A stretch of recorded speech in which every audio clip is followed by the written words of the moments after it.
Opa, olá, Oi, isso aí. Bom dia, bom Lucas. dia, professora. Bom dia. É isso aí, eu gosto quando vocês falam logo, que aí eu sei que estão aí.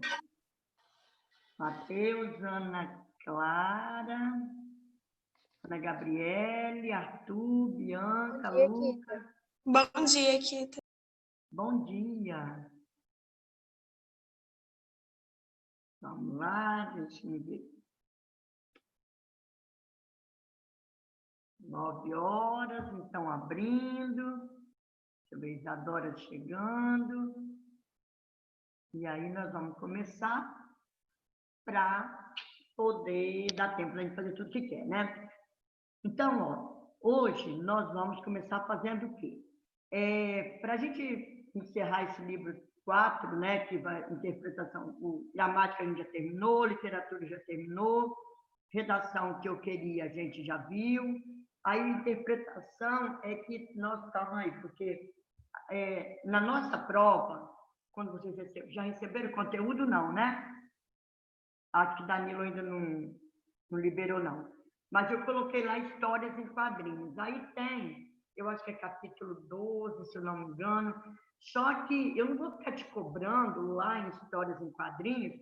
O que é história em quadrinho, filosofia, história em quadrinho? Não.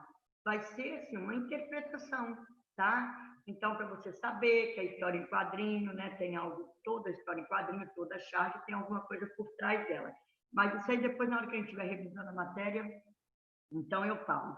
Agora, hoje, eu queria que vocês pegassem esse livro de vocês, o 4, lá no capítulo 13. Vocês estão com o livro? Já fiquem com o 4 e o 5 pertinho de vocês, que hoje nós vamos pegar os dois. Hoje não tem slides. Preferi a gente trabalhar assim, para a gente ir discutindo, né? Para ficar melhor. Então, peguem a página 14, que é capítulo 13, Linguagem do Cinema.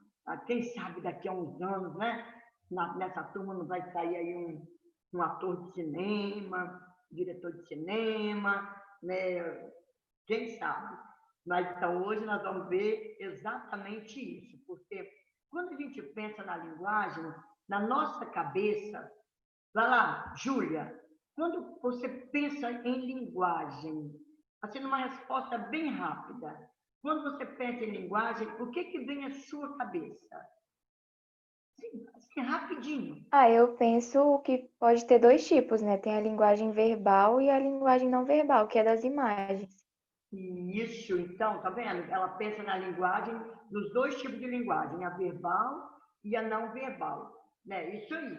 Então, quando a gente pensa na linguagem verbal, o que é, Lucas? O que você acha que é a linguagem verbal? Linguagem verbal é a linguagem escrita. Isso, escrito ou mesmo falada, né? Agora nós estamos usando, né, a linguagem verbal. E a não verbal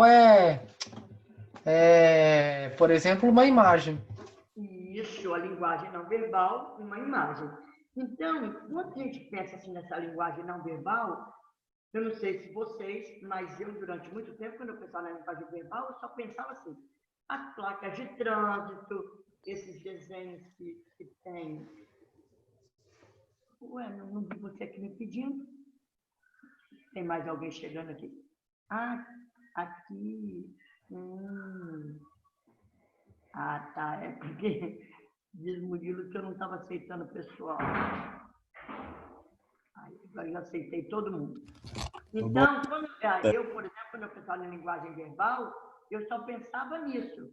Falava, são os desenhos, né, as placas de trânsito, aquela mulherzinha botando o dedinho assim, pedindo silêncio. Só que, com o tempo, a gente vai aprendendo que a linguagem verbal, ela vai além de não verbal, né?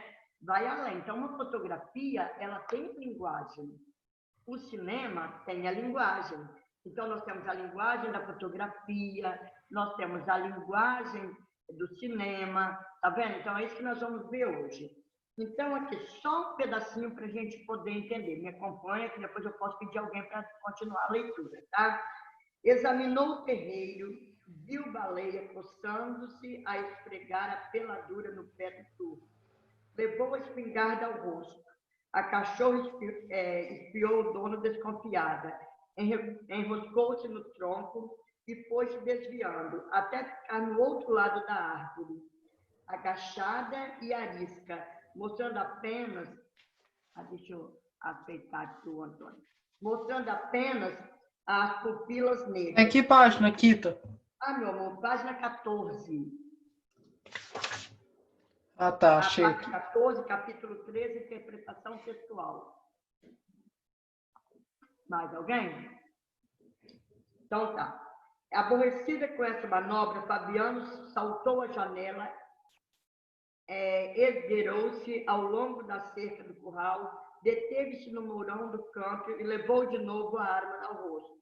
Como o animal estivesse de frente e não apresentasse bom alvo, adiantou-se mais alguns passos. Ao chegar às catingueiras, modificou a pontaria e puxou o gatilho. A carga alcançou os 4 traseiros e inutilizou uma perna de Baleia, que se pôs a latir desesperadamente. E Baleia fugiu precipitada, rodeou o barreiro, entrou no quintalzinho da esquerda, passou frente aos craveiros e as panelas de losna, meteu-se por um buraco da cerca e ganhou o pátio. Correndo em 3 pés, dirigiu-se a copiar, mas temeu encontrar Fabiano e afastou-se para o chiqueiro das cabras. Demorou-se aí um instante, meio desorientada, saiu depois sem destino aos pulos. Bom, último parágrafozinho aqui. Baleia queria dormir, acordaria feliz, no mundo cheio de preás, e lamberia as mãos, deixa eu olhar se tem alguém aqui, tem, e lamberia as mãos, e lamberia as mãos de Fabiano, um Fabiano enorme. As crianças se espojariam com ela, rolariam com ela num pátio enorme, num chiqueiro enorme. O mundo ficaria todo cheio de preás, gorros enormes. Esse trecho aqui é um trecho de um livro que vocês provavelmente vão ouvir falar, não, provavelmente não, ouvirão falar agora quando a gente estiver estudando modernismo, a geração de 1930. O título da obra é Vidas Secas, acho que tem aqui embaixo, não, só tem Graciliano Ramos.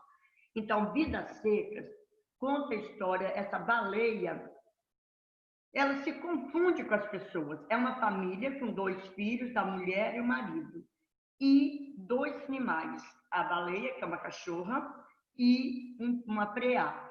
E fugindo da seca no Nordeste, já sem ter nada para comer, eles saem em busca de alguma coisa, de um lugar para eles poderem sobreviver, não é nem viver não, né? Igual esse povo que vive debaixo da passarela, do viaduto, né? Das pontes. Então, eles vão caminhando e aí a miséria é tamanha que chega ao ponto de o papagaio morrer de fome e eles nem jogarem fora, comer o papagaio assado, porque não tinha, assim, assado, faz uma fogueirinha e comem. E a baleia, você sabe o que é a homofetização? É você dar vida a um ser que não tem, assim, queria tratar como se fosse animal, como se fosse gente. Então, a baleia, ela se confunde com os personagens. E aí, ela sofre igual a eles. Então, tem uma parte que eles sentam para descansar, depois de horas andando, e aí, sem nada para comer, aí a baleia sai correndo no meio do pasto, aí ela acha uma preá. Aí ela traz, entrega para a Sinhá Vitória, que é a mulher, né? Aí assim, a Vitória pega essa preá, né? Mata, termina de matar, e assa e divide. Então, ela, assim, a Vitória, o marido, os 2 filhos e baleia comem aquilo ali como se fosse um banquete, mas você está vendo? Ela participa tanto das vitórias, né, da refeição, quanto do sofrimento, que é a fome. Só que chega uma hora que ela adoece e ela tem a hidrofobia, né? Tá com aquela doença, a raiva. E aí é obrigada a matá-la. Eles têm de sacrificá-la. E aí Fabiano, é muito triste esse capítulo, ele tem de matar. Os meninos ficam desesperados, tapando os ouvidinhos, são criancinhas, assim, de 10, 12 anos, né? Tapam os ouvidos para não ouvir o tiro, assim, a Vitória, a mesma coisa. E o Fabiano, que não tem coragem de puxar o gatilho. Olha, tem um pedacinho aqui, ó. Abriu os olhos a custo, agora havia uma grande escuridão, com certeza o sol desaparecera, né? No antepenúltimo parágrafo aí. Os chocados das cabras tilintaram para os lados do rio. O fartum do chiqueiro espalhou-se pela vizinhança. Baleia assustou-se. O que faziam aqueles animais soltos de noite? A obrigação dela era levantar-se e conduzi-los ao bebedouro. Franziu as ventas, procurando distinguir os meninos. Estranhou a ausência deles. Então, ela estava fugindo de Fabiano porque ela estava vendo ali a espingarda, né? Só que ele atira porque ela está doente e ela, na agonia da morte, é esse pedacinho que ela fala, ó, baleia queria dormir. O dormir aí era morrer, né? E aí ela começa a pensar lá no céu, cheio de preá, aí ela caçando aquelas preás para trazer para todo mundo comer. Ó o sonho Vidas dela. secas. Oi? É Vidas Secas? Vida Seca. Você já leu? Eu li ano passado, para fazer a Então, não é prova. assim? Então, aí, quando ela... Deixa eu ver se tem alguém querendo entrar aqui. Aí, o que ela faz, né? Aí ele fala, ó, baleia que ele dormia, acordaria feliz no mundo cheio de preás e lamberia as mãos de Fabiano, que é o homem que está ali para matá-la, né? Um Fabiano enorme. As crianças, que eram as duas crianças, se espojariam, quer dizer, brincariam com ela, lhe rolariam, né? Num pátio enorme, num chiqueiro enorme. O mundo ficaria todo cheio de preás gordos, enormes, viu? Então, o que o texto está nos mostrando aqui? Aí tem aqui, ó, fotograma do filme Vidas Secas, dirigido pelo cineasta brasileiro Nelson Pereira dos Santos. Aí tem aí os quadrinhos, né, as telinhas do cinema, e aí o mesmo trecho escrito na linguagem verbal, agora apresentando no cinema, então o texto 2. Então, é comum obras literárias serem adaptadas para versões cinematográficas. Em seu ponto de vista, as adaptações conseguem traduzir o sentido do texto escrito? O que vocês acham? O livro é a mesma Qual coisa? capítulo, Kito? Meu amor, capítulo 13, página 14. Tá? O que vocês acham? O filme, quando você lê o livro e vê um filme, você acha que o filme do mesmo livro, né? Você acha que é a mesma coisa? Não, porque o livro, o filme, ele resume muita coisa. Isso aí, né? Porque, olha bem, para quem gosta de... Porque tem gente que não gosta de ler. Eu prefiro ver o filme. Agora, se você lê o livro, você vai ver que a linguagem é muito mais bonita. Né? A descrição, igual, por exemplo, você vai ler Iracema. Aí a descrição que José de Alencar faz da Índia, né? Vai falando, vai imaginando. Aí você vai conseguindo formar a sua imagem. Fica muito mais bonito do que aquela que você vê no filme. Eu, por exemplo, li Iracema, na idade de vocês, um pouco mais nova. Estava no 9º ano quando eu li. Então, nossa, me apaixonei por Iracema, aquela índia linda, linda. Iracema, a virgem dos lábios de mel, tinha os cabelos mais negros que a asa da graúna, o sorriso mais doce que o favo do jati, o passo ligeiro não se comparava, o da ema selvagem. Então, você vai lendo Iracema, vai vendo aquela índia linda, maravilhosa. Aí, depois, eu fui ver o filme. A personagem que eles colocaram para fazer o papel de Iracema tinha nada a ver com aquela Índia linda que eu tinha imaginado quando eu li o livro. Então, na verdade, eu, né, acho que os detalhes que o livro traz, eu não acho não, tenho certeza, os detalhes que o livro traz não podem ser vistos no cinema, ou no filme, ou na novela. Por quê? Porque, de repente, eu estou falando, a Índia foi idealizada, ao passo que a personagem é real. Por mais que eles tentem, né, aproximar, mas não é a mesma coisa. Então, em que as narrativas que utilizam linguagem verbal diferem das produzidas por meio da linguagem não verbal. Então, isso que nós acabamos de falar, não é? O que o Lucas também falou, a participação dele é legal.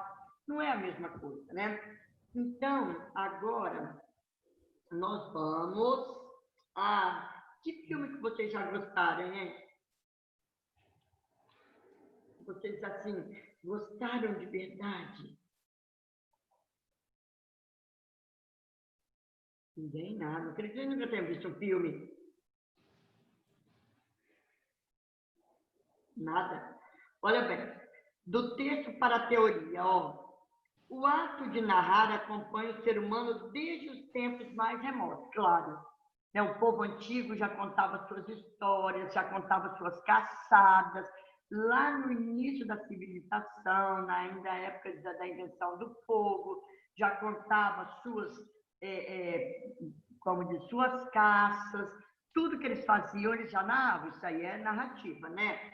Agora, com a chegada da modernidade, e principalmente com a invenção do cinematógrafo, que nós falamos cinema, mas o nome é cinematógrafo, pelos irmãos Lumière, as formas de narrar tornaram-se dinâmicas.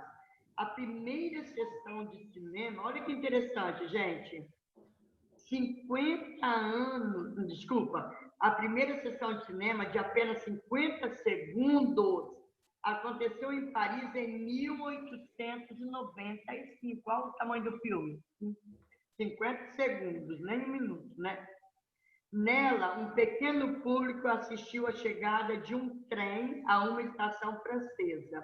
Os espectadores, assustados com a novidade, acreditavam que o trem era real, evidenciando a principal característica do cinema, a recriação do mundo por meio da luz, da imagem, do movimento, do som.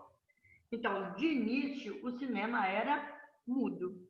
Quem se lembra de um filme aí mudo? Charlie Chaplin. Isso aí, tempos modernos, né?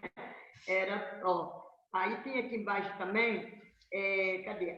Em seguida, as caixas de diálogos passaram a ser utilizadas, bem como o som. E as exibições passaram a ser acompanhadas por músicos que tocavam durante a sessão.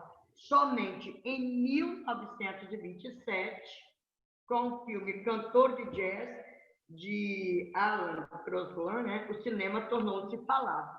Então, vocês viram que o que nós vemos hoje, e é só você pegar um filme, por exemplo, brasileiro, lá do ano 2000, década de 90, você vê que é muito fraquinho. Né? Era aquele filme assim, fraco, o som era ruim, a imagem não era boa. Agora, se você observa hoje, eu estou falando assim, comparado a um filme americano, né? Por exemplo, se você pegar um filme, eu queria lembrar uma vez que aquele filme, como é que era? Central do Brasil. Ela foi indicada para o Oscar. E depois... Qual filme? Qual filme que você falou aí? Central do Brasil, com Fernanda Montenegro. Depois, ele ia concorrer com o filme... Gente, como eu sempre me esqueço o nome daquele filme, mas eu assisti aos dois. Depois eu vou me lembrar o nome do filme. Assim, não tinha nada a ver. O nosso era bem mais pobre. Agora, hoje, se você assiste a um filme brasileiro, ele já está num nível muito bom, né? Porque faz. Então, agora, vamos pegar aqui, ó, linguagem cinematográfica e linguagem literária. O que existe? Ó, a linguagem cinematográfica pode ser compreendida a partir de algumas diferenças entre ela e a linguagem literária. Na construção do sentido de um texto verbal, como um poema, a base é o código verbal. Na literatura, é o quê? A base é a palavra, não é isso? E a estética é transmitida por meio da linguagem escrita. Então, aqui nós temos um texto que vocês vão estudar lá no final do segundo ano, que são as vanguardas europeias, no final do segundo ano. Aí você já vai ver o futurismo, o dadaísmo. O futurismo é uma ideia de velocidade, de rapidez. E aqui nós temos um exemplo de um poema concretista, mas baseado lá no futurismo do início do século XX. Então, nós temos aqui, ó, na construção do sentido de um texto verbal, como um poema, a base é o código, né? A estética é transmitida por meio da linguagem escrita. No caso dos textos cinematográficos, a base é a imagem em movimento. Claro, nós já sabemos disso. Agora, vamos aqui. Essa parte aqui, saiba mais. Algumas técnicas são adotadas para causar reviravolta no enredo, de forma a oferecer um caráter dinâmico à obra fílmica, como as presentes a seguir. Gente, nós temos aqui, mas aqui é só mais curiosidade. O que me interessa mesmo, hoje, por exemplo, o vilão menos provável, a página 18, que é o que eles falam que é, como diz, uma técnica nova, porque antigamente, quando você começava a ver uma novela, você já sabia quem era o vilão e quem era o mocinho. Quando você via um filme, você sabia quem é que ia morrer no final. Era o mesmo roteiro, praticamente. Isso. Só que hoje, outra reviravolta comumente usada é esconder o vilão ao longo da história. Então, na página 18, aqui, o vilão menos provável. No final, revelar que era alguém conhecido do protagonista o tempo todo. Alguém acima de qualquer suspeito. Normalmente, essa reviravolta é combinada com uma distração. Uma pessoa suspeita, perseguida pelos mocinhos, mas que, na verdade, é apenas uma tática diversiva. Tá vendo? Então, como eu disse a vocês, nossa, eu me lembro que na idade de vocês eu ia muito ao cinema aqui em Ares, tinha 3 cinemas.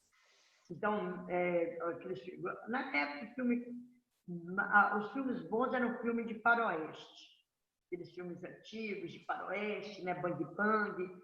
Então, já estava na cara quem era o bonzinho, quem era o ruim. Hoje a gente já não é capaz mais, a não ser que você já pega aí um ator bom, quem vê muito filme, já sabe que aquele ali nunca vai morrer, né? Mas pode acontecer também de morrer. Linha de tempo não linear, semelhante ao, em média, né? É assim que fala, gente. As linhas de tempo não lineares podem conferir surpresa a elementos do enredo que de outra forma seriam simples. Já vou explicar. Às vezes, até mesmo revertendo uma linha de tempo inteira de modo que as resoluções precedam seus conflitos. O que é isso? Antigamente também era o início, poderia ser com o nascimento, o menino indo para a escola e depois, ao longo do tempo, as ações irem acontecendo sucessivamente até chegar onde se quer. Hoje não, já pode começar do problema e depois ir explicando esse problema antes, o que aconteceu até chegar aquele problema.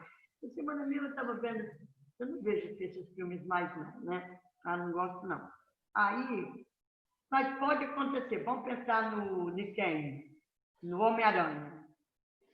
Pode começar por ele já salvando uma cidade para depois mostrar como ele se tornou esse mocinho. É isso que quer dizer.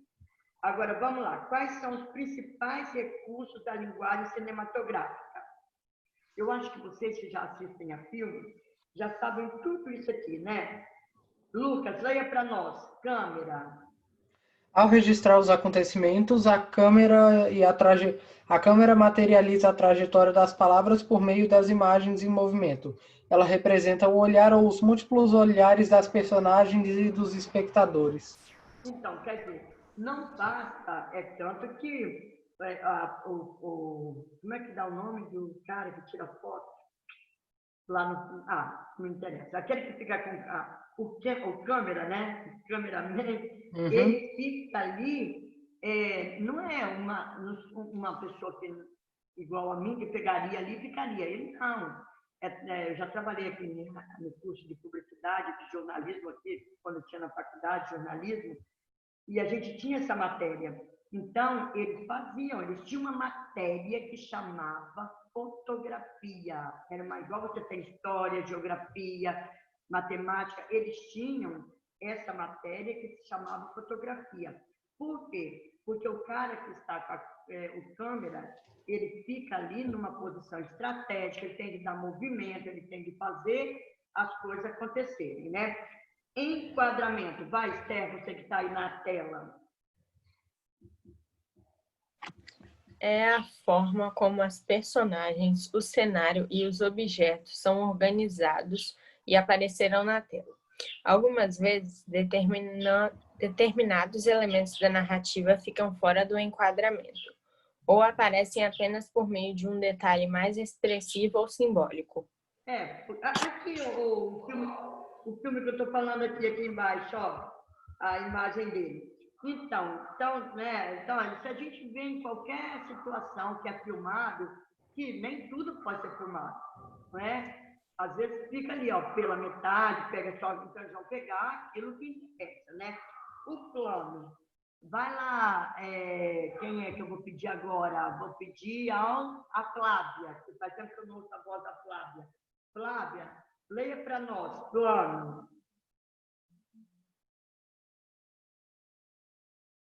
Flavinha? Será que ela está sem áudio?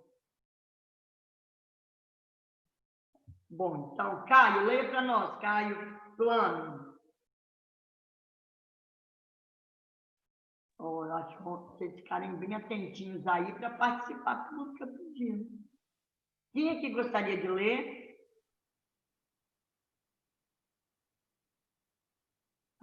Já sei quem eu vou mandar agora. Vou pedir agora. Vou pedir ao Pedro Buffon. Pedro. Plano. É estabelecido de acordo com a distância entre a câmera e o objeto que está sendo filmado. A aproximação ou distanciamento pode dar maior ou menor clareza narrativa. O plano influi muito no nível de dramaticidade da cena. Bom, então porque às vezes a gente pensa que plano é fazer o planejamento, mas você viu que é o acordo estabelecido, a distância, né, entre a câmera e o objeto que está sendo filmado. Claro, até pode ver até numa entrevista aí, né, no jornal a gente dá uma olhada, quando eles focalizam a rua, aquele monte de gente passando, e depois parece que eles vão aproximando, aí a gente vai tendo uma visão mais nítida, mais real daquilo que eles estão filmando. Ângulos são movimentos que permitem ao espectador perceber significados diferentes, como a impressão de superioridade, exaltação e triunfo, quando o tema é captado de baixo para cima, ou de inferioridade, quando o tema é filmado de cima para baixo. Então, quando eles filmam de cima para baixo, dá uma visão menos nítida, né? De baixo para cima, aí você vê que é diferente da ideia exalta, é como se ele estivesse colocando em evidência aquilo ali. Então, os ângulos é isso daí. Esse pedaço aqui também, ó, cena do filme O Alto da Compadecida, que é muito bonito também, é um cara que faz esse ator aqui no chão. Agora está tendo aquela série, né, do cinema lá, do Sertão, vocês têm visto? Acho que é na segunda, ou é na... Está dando semana. O Sertão lá, que não tinha nada, aí o cara tinha o Cine Cine Hollywood. E esse cara aqui é o prefeito da cidade. Ele é muito bom, é um ator muito engraçado. Então, o Alto da Compadecida tem o livro e tem o filme. O livro, por exemplo, é muito mais emocionante, né? Mas o filme também é engraçado. Então, é o cara que faz uma promessa para o burro dele. O burro está morrendo, ele faz uma promessa para Nossa Senhora Aparecida. Se o burro se salvasse, ele entraria na igreja com a cruz e levaria o burro. E é claro que eles não vão deixar, né? Aí ele quer entrar a qualquer custo, e aí o padre não deixa, aí tem aquele tumulto todo. Eu sei que a polícia chega para, como diz, amenizar a situação, acaba dando um tiro, e o tiro bate nele e ele morre. É muito triste a cena. Assim, muito triste, é engraçado, mas no final é dramático, né? Porque ele leva um tiro. Então aí... Jaquita, Oi. a Lívia tá pedindo para entrar por causa que a internet dela caiu. Aí ela... Ah, tá aqui embaixo, porque eu não estava vendo. Obrigada, tem que Tá, fazer isso nada. mesmo. Tá? Então, ó, o movimento de câmera. No início, nas gravações das cenas cinematográficas, a câmera permanecia parada. Tá vendo? Antigamente ela parecia igual hoje, quando a gente vai filmar uma aula para vocês. Colocava aquele tripézinho ali, ou uma pessoa ficava paradinha ali, filmando, né? Igual quando vocês fazem também as filmagens aí de alguma coisa, tá vendo? Somente os personagens se moviam. No entanto, com o avanço tecnológico, as câmeras e outros equipamentos de filmagem ficaram menores e mais leves, permitindo maior interação com a cena. Então, hoje, o câmera, ele fica se movimentando, levando... vocês já viram isso em entrevista, aí no meio da rua, que a gente vê direto, né? E a iluminação, que eu acho que é o ponto fundamental quando a gente pensa no cinema. O som também, pelo amor de Deus. Às vezes eu gosto muito de ver assim, algumas séries, algumas novelas, e aí às vezes você nem entende o que o ator fala, porque o som está horrível. Mas a iluminação é fantástica, né? Ó, vai lá, quem é que está agora que vai ler para nós? Júlia Piano. Leia um pedaço aí para nós, Júlia. Iluminação. Iluminação. O contraste entre luzes e sombras é outro elemento que compõe a linguagem do cinema. Embora existam diversos equipamentos que produzam iluminação artificial, a luz natural do sol ainda é bastante utilizada. Na composição da cena de um filme, a luz deve buscar harmonizar todo o ambiente. Ela é lançada diretamente, luz direta, sobre algo ou indiretamente luz barroca, produzindo diferentes efeitos. A presença ou a ausência desse efeito muitas vezes é o principal fator para a atmosfera de uma cena. Compare as duas cenas seguintes de As Crônicas de Nárnia, A Viagem do Peregrino de Alvorada, do diretor Michael Apted, adaptado da série criada pelo escritor britânico C.S. Lewis. Aí nós temos que a pouca iluminação pode criar, por exemplo, a sensação de mistério, né? Aquele lugar mais sombrio, mais escurinho. Aí às vezes a gente está vendo assim, um filme, uma série, aí a pessoa vai abrindo a porta, aí está aquele ambiente meio turvo, dá um medo até na gente. E aqui, com a alta quantidade de luz, o espaço ganha mais profundidade, os detalhes ficam perceptíveis. Aí você olha lá no fundo, tá vendo? As montanhas, aí você vê a água, vê a areia. Então, tudo isso... Tem alguém?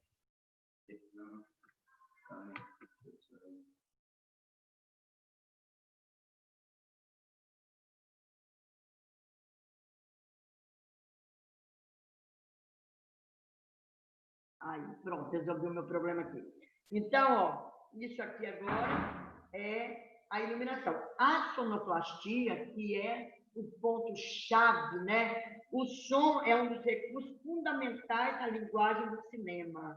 Os três elementos que compõem são a música, os efeitos sonoros e as vozes ou diálogos. Então, por exemplo, você pega um filme faroeste lá da década de 70, que é a época que eu ia para o cinema, tá?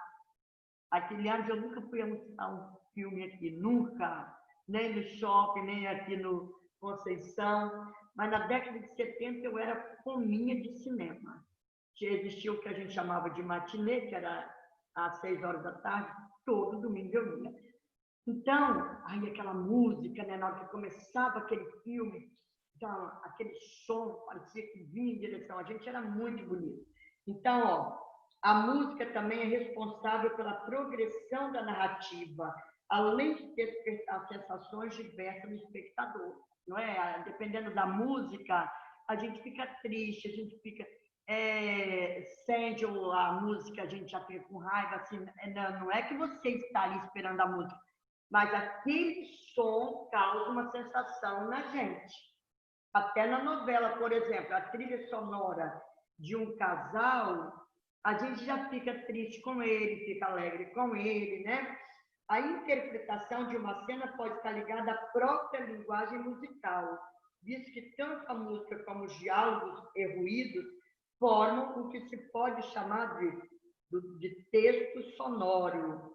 Como elemento de expressão da linguagem cinematográfica, a música é responsável por criar climas e contextos de emoção. Foi aquilo que eu falei.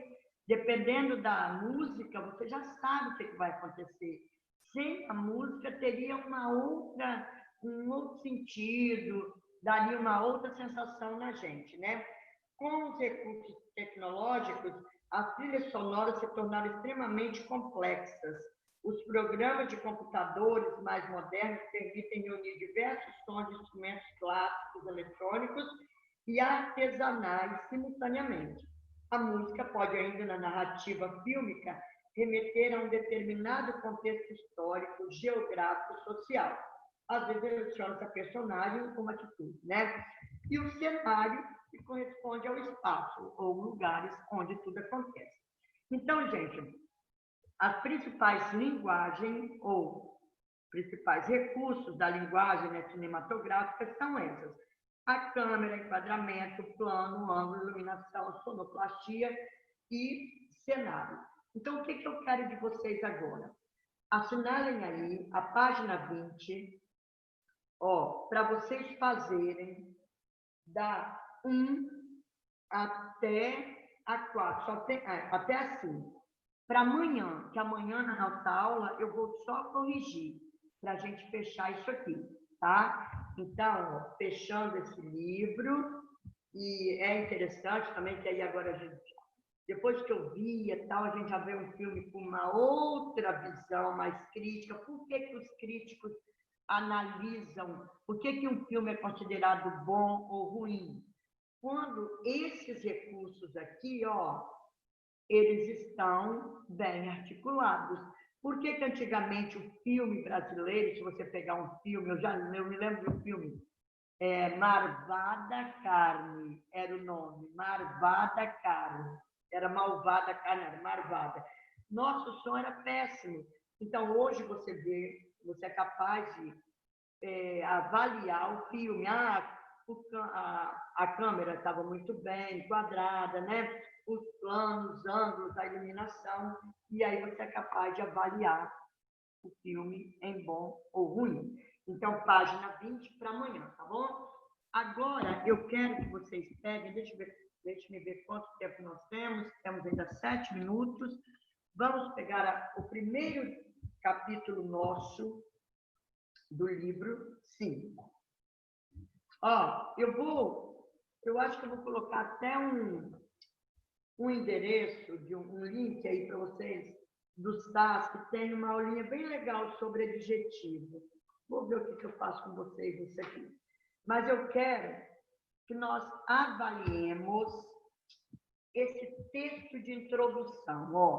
Bom, abrindo aí, temos um pássaro voando, não é? Já abriram? Página 2, livro 5.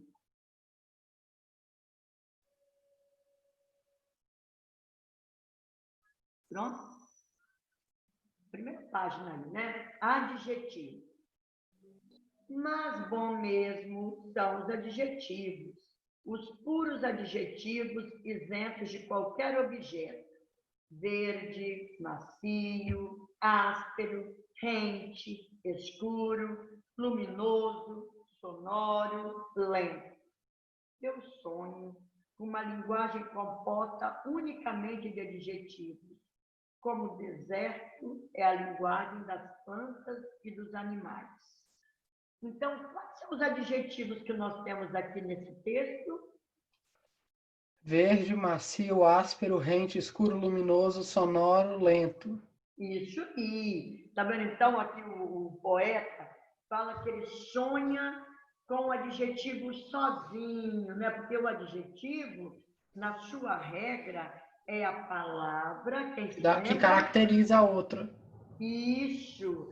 Adjetivo é a palavra que caracteriza o substantivo. Se você usa a palavra bom, ela tem que estar associada a alguma coisa. Pão, bolo, homem, aluno, livro, filme, não é? Tem que estar associado, porque você não usa o adjetivo isolado, porque a definição dele é essa. Adjetivo é a palavra que caracteriza o substantivo, que pode ser uma característica boa ou ruim, né? Uma qualidade ou um defeito, ou um estado, tá vendo? Então, isso que é adjetivo, né? Os dois textos a seguir, reproduzidos são trechos de revistas concedidas pelo escritor português José Saramago, ganhador do Prêmio Nobel de Literatura de 98. A primeira, o jornal Canarias 7, em 4 de fevereiro de 2007. E a segunda, ao escritor espanhol Juan Arias, em 1998. Então, aqui são trechos de uma entrevista.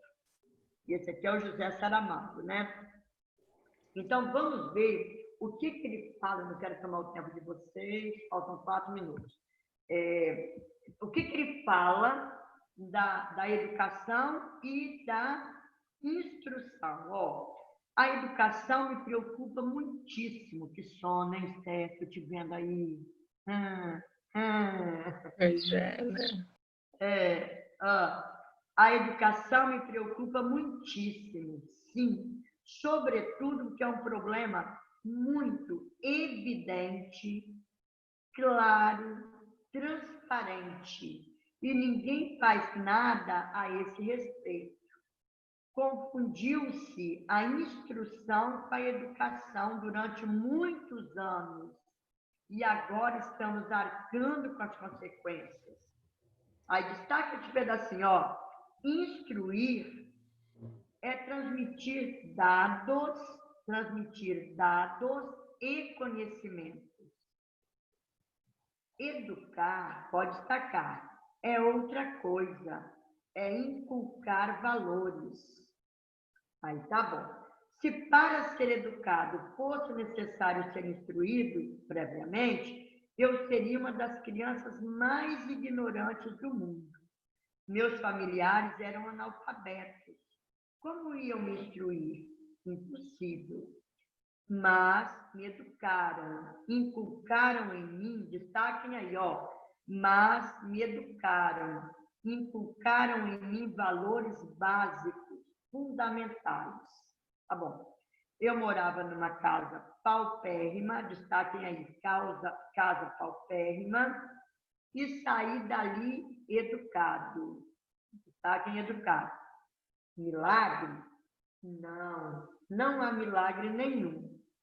Aprendi a vida e a lição dos mais velhos, quando nem eles mesmos, destaquem aí, ó, aprendi a vida e a lição dos mais velhos, quando nem eles mesmos sabiam que estavam dando lições. Então, inclusive, eu ia até pedir para vocês fazerem essas questões aqui, mas nesse texto já dá para a gente discutir. Educação e instrução é a mesma coisa? Não. Não. Isso. O que é? Eu quero que vocês me digam uma palavrinha. O que é uma pessoa educada? Que tem valores? Como? Que tem valores? Que tem valores. Cita aí para mim um valor.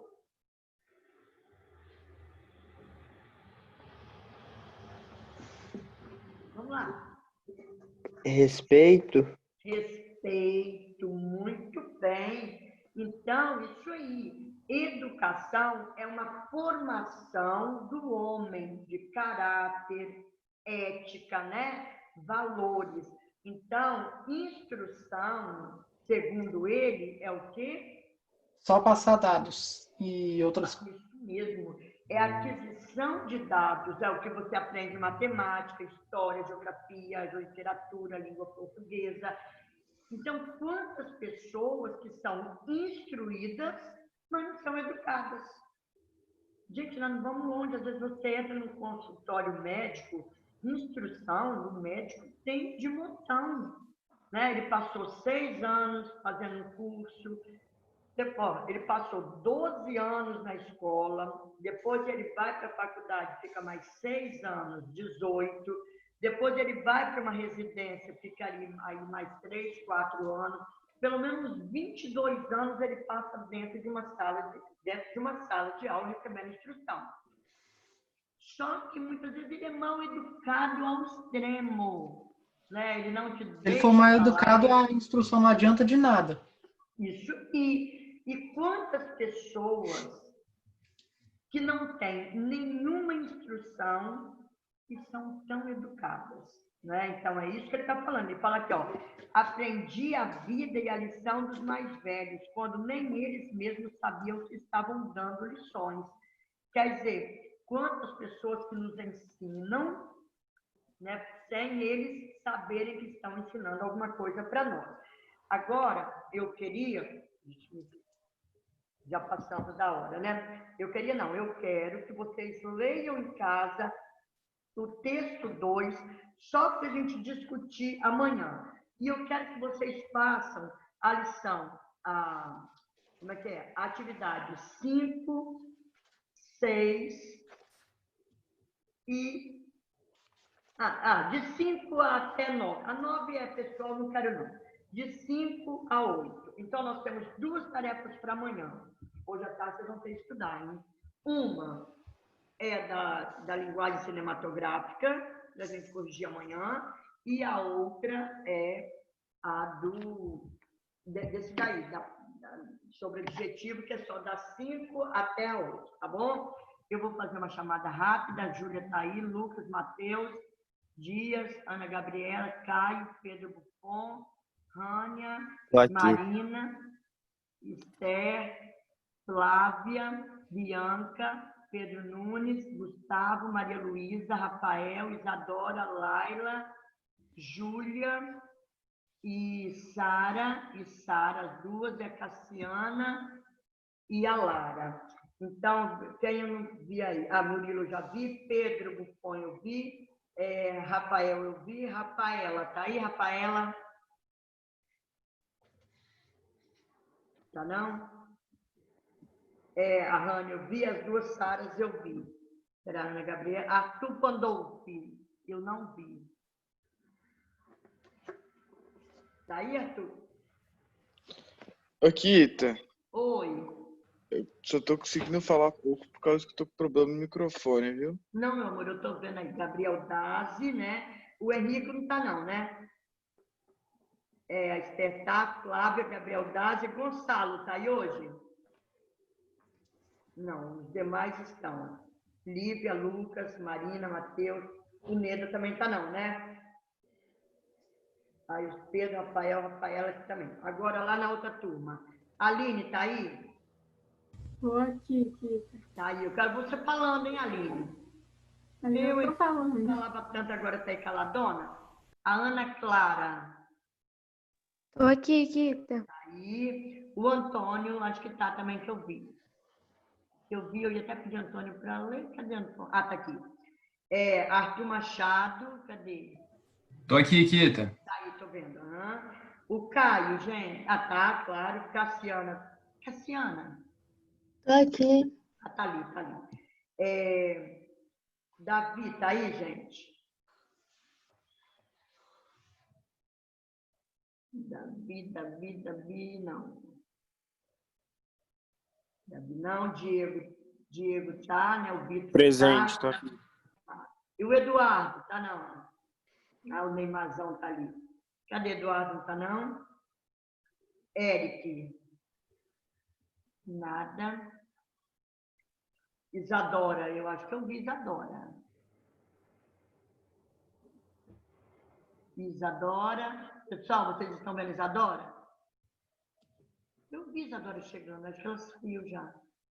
É Júlia Piano, eu vi Júlia Coslock. Não. A Penela não é a Coslock.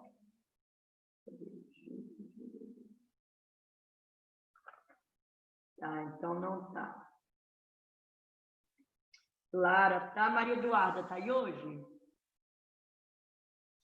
Não, né? Lara eu vi, Maria Eduarda não. E Maria Luísa eu vi, Matheus, cadê Matheus Celestrini? Tá aqui. Pedro Flores, cadê Flores? Que hoje eu não vi. Não. Ah, Isadora tá ali, agora eu vi. Pedro Flores não. Pietra, eu vi Pietra. E Samuel. Não tá. Vitor, eu vi. Lorenzo, você tá aí, Lorenzo? Tô aqui. Tá. E Luiz Felipe? Acho que eu vi Luiz Felipe.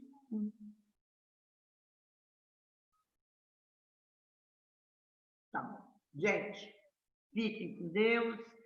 Até a próxima. Ó, já vi Tchau, Quinta. Tchau, eu vi a redação, tá?